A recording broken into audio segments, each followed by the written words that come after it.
Welcome to Niue. For many, it's a tiny dot in the middle of the Pacific Ocean. But for me, this is my home.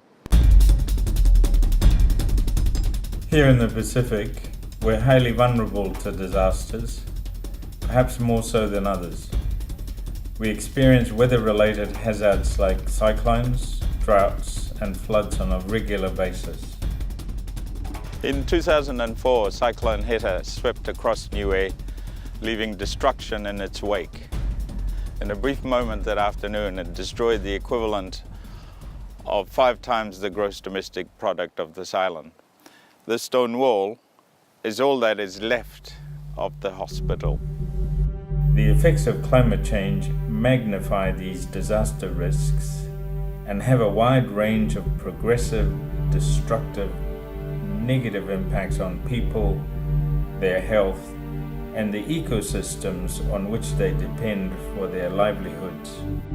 That's why the outcome of the 3rd UN World Conference on Disaster Risk Reduction mattered to the Pacific. At the World Conference in Japan, the world will move to approve a new global framework on disaster risk reduction. The Pacific is leading the world in this regard. It is the first region that developed a strategy that integrates climate and disaster risk reduction. Perhaps the world can learn from our Pacific experience in integrating climate change and disaster risk in all policies.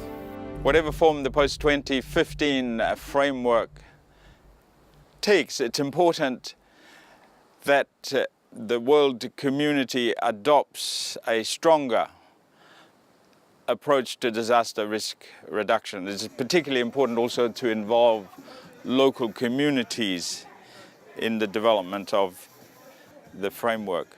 I would encourage you all to think about adopting measures that we know will improve our efforts in preventing disasters and reducing the risks of disasters in our islands. I would encourage particularly the regional community to agree to work together based on the framework that we have developed over recent years.